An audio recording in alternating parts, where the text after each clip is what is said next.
Hello दोस्तों, स्वागत है आप सभी का हमारे यूट्यूब चैनल वीएस उपाध्याय पर।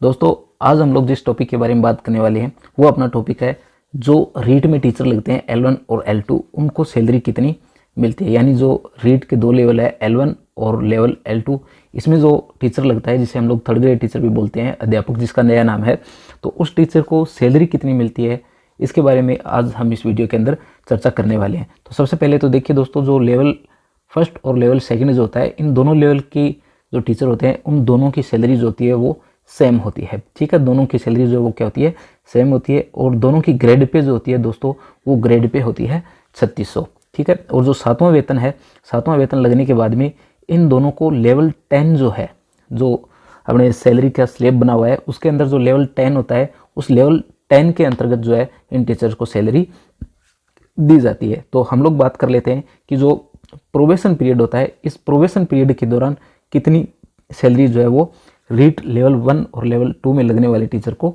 मिलती है। तो देखिए, उस टीचर को जो सैलरी मिलती है वो सैलरी होती है 23,700। पर दोस्तों ध्यान रखोगे, ये सैलरी आपको सीधी नहीं मिलेगी, इसमें से कुछ कटौतियाँ भी होती है। तो यहाँ पर दो प्रकार की कटौतियाँ की जाती है, एक तो होती है GPF और एक होती है RGHS।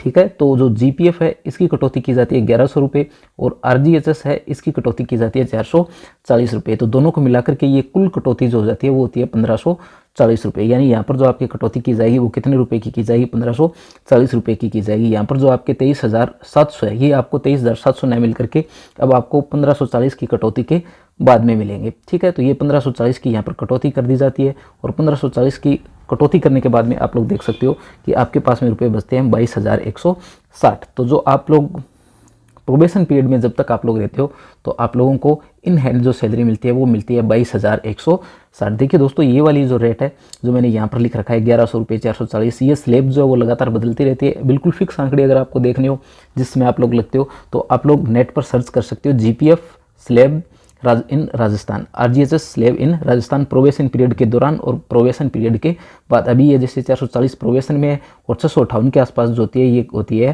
प्रोबेशन के बाद में। ठीक है, जो नई दर है वो ये है और इनके अलावा ये आंकड़े बदलते रहते हैं, आप लोग इन्हें सर्च मार करके देख सकते हो। पर अगर सीधी कैलकुलेशन करें हम लोग तो 22,160 रुपये जो आपको मिलते हैं। तो यहाँ पर दो प्रकार की कटौतियाँ की जा रही है, एक तो GPF और एक RGHS। GPF दोस्तों क्या होती है, इन दोनों के बारे में भी आपको पता होना ज़रूरी है, क्योंकि जब भी आप लेवल फर्स्ट या लेवल सेकंड में टीचर बन करके जाते हो तो वहाँ पर जो आपकी कटौतियाँ होती है तो आपको कम से कम ये पता होना चाहिए कि किस चीज़ की आपकी कटौती हुई है और जिस चीज़ की कटौती हुई है उसकी फुल फॉर्म क्या है। तो GPF का मतलब होता है जनरल प्रोविडेंट फंड, यानी सामान्य भविष्य निधि। आपकी पेंशन वगैरह के लिए सरकार जो है वो आपकी सैलरी में से कुछ रुपए जो है वो काट लेती है। एक होती है RGHS, Rajasthan government health scheme. Rajasthan government health scheme, ये जो स्कीम है इसके अंतर्गत कुछ पैसे जो आपकी सैलरी में से काट लिए जाते हैं, जिससे क्या है कुछ हॉस्पिटल वगैरह में ये RGHS जो होता है इसका इलाज फ्री में होता है और OPD वगैरह की सुविधा भी है वो भी फ्री में मिलती है। तो जो इन हैंड सैलरी है वो आपके लगभग कितनी आ जाती है, 22,160 आ जाती है। कुल मिलाकर के आप लोग 22,000 मान सकते हो, जैसे कि 22,000 सैलरी जो आपको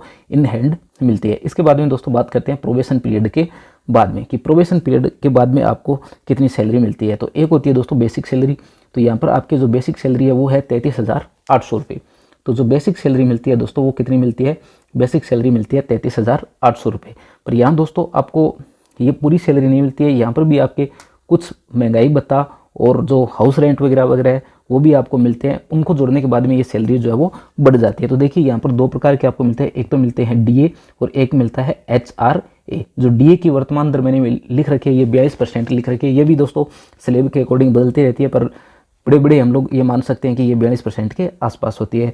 और HRA जो होता है ये 9% या 18% होता है, दोनों में से कोई एक होता है। जो बड़ी सिटियाँ आपकी होती है वहाँ पर 18% है, जैसे आपके जयपुर हो गया, जोधपुर हो गया, बीकानेर हो गया, ठीक है, कोटा हो गया, यहाँ पर जो है ये स्लेब जो है वो ज़्यादा होता है। यानी अगर आप लोग इन 4-5 सिटीज़ में होते हो तो आपको जो है वो ये सैलरी जो है वो ज़्यादा मिलती है। जैसे एक तो हो गया आपका जयपुर, एक हो गया जोधपुर, एक हो गया कोटा और एक हो गया बीकानेर और एक हो गया अजमेर।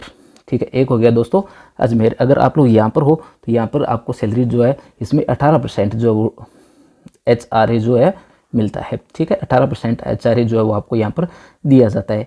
तो आगे बढ़ते हैं दोस्तों, मतलब देखते हैं कि इनका मतलब क्या है। तो दोस्तों DA का मतलब होता है डियरनेस अलाउंस, यानी महंगाई भत्ता। जैसे जैसे महंगाई बढ़ती है तो सरकार क्या कर देती है, महंगाई भत्ता अपने जो एम्प्लॉई होते हैं उनको देती है। एक उनको मिलता है HRA, हाउस रेंट अलाउंस, मकान किराया भत्ता जो है वो, ये भी आपको जो है वो दिया जाता है। अगर आप लोग बड़ी सिटी में हो तो ये ज़्यादा मिलता है, और अगर आप छोटी सिटी में हो तो ये आपको कम मिलता है। 5 शहरों के नाम मैंने आपको बताए, वहाँ पर ये जो 18% मिलता है, बाकी जगह ये कितना मिलता है, 9% जो है वो मिलता है। ठीक है, तो ये 2 प्रकार के भत्ते आपको दिए जाते हैं। तो बेसिक में ये दोनों जुड़ जाते हैं। ये देखिए यहाँ पर बेसिक में ये दोनों जुड़ जाते हैं।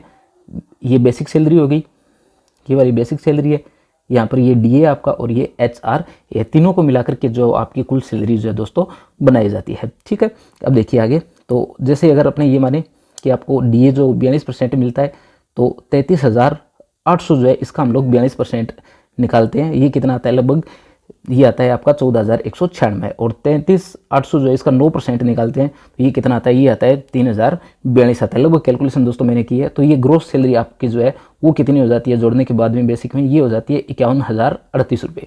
ये सैलरी कितनी हो जाती है दोस्तों, 51,038 रुपये हो जाती है। ठीक है, पर अब ये सैलरी भी आपको कंप्लीट नहीं मिलती है। ये नहीं है कि इन हैंड आपको 51,000 के आसपास जो रुपये वो मिले। तो यहाँ पर भी कुछ कटौतियाँ की जाती है। देखिए यहाँ पर एक कटौती की जाती है GPF की, एक की जाती है RGHS की, और एक की जाती है SI की। तो यहाँ पर ये 3 प्रकार की कटौतियाँ जो है वो की जाती है। GPF की जो कटौती की जाती है दोस्तों वो की जाती है 2100 रुपये। ये RGHS मैंने आपको पहले भी बताया था, ये 658 रुपये था पहले, ये 440 था प्रोबेशन के दौरान।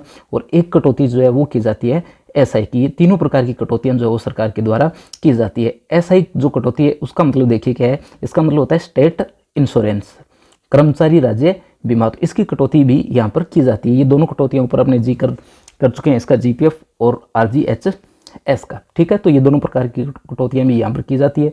तो ये दोनों प्रकार की कटौतियाँ करने के बाद में जो आपके पास में 51,038 रुपये है, इसमें से ये दोनों कटौतियाँ जोड़ने के, तीनों कटौतियाँ जोड़ने के बाद में ये बनता है 4,958, और इन्हें इसमें से घटाने के बाद में जो आपके पास में नेट सैलरी बचती है वो बचती है 46,080 रुपये।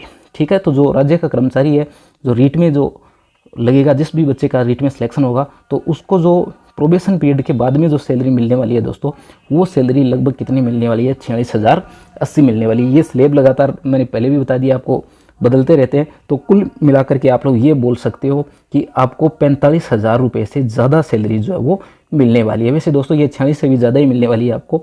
तो लगभग आप लोग ये मान सकते हो कि करीब करीब 45,000 से ज़्यादा सैलरी जो आपको यहाँ पर मिलने वाली है। और जैसे ही आप लोगों के 2 साल हो गए तो आपको पता है 2 साल बाद में चुनाव वगैरह भी हो जाएंगे, तो शायद इस दौरान आपकी सैलरी बढ़ा भी दी जाए। तो कुल मिलाकर के 45 से 50,000 के बीच में जो है वो आपकी नेट सैलरी जो है वो रीट में सिलेक्टेड होने वाले बच्चों की रहने वाली है। ये सैलरी दोस्तों लेवल 1 और लेवल 2 दोनों के। इसके अलावा दोस्तों क्या सरकार के द्वारा इंक्रीमेंट वगैरह भी दिया जाता है? तो जी हाँ, बिल्कुल दोस्तों, सरकार के द्वारा जो है वो लगातार इंक्रीमेंट दिया जाता है। हर साल लगभग 3% जो इंक्रीमेंट है जुलाई के अंदर आपकी बेसिक सैलरी के अंदर जुड़ता है। इसी तरीके से DA जो है वो भी लगातार बढ़ता जाता है। जैसे जनवरी और जुलाई साल में 2 बार बढ़ता ही है, तो 45-50% इस प्रकार से ये लगातार जो है वो बढ़ता जाता है। ठीक है, ये इंक्रीमेंट जो है वो लगता रहता है। यानी जो आपकी सैलरी अभी मैंने लगभग आपको बताइए 46,080 या मान सकते हो लगभग 45,000, तो इसमें लगातार जो है ये रुपए भी आपके जुड़ते जाएंगे। ठीक है, इसके अलावा सरकार के अंदर जो आपकी छुट्टियां जो होती है CL, PL, HCL, ये भी साथ में जुड़ती है और इनकी सैलरी भी आप लोगों को मिलती है। तो दोस्तों ये सैलरी है लेवल 1 और लेवल 2 के टीचर की। धन्यवाद दोस्तों।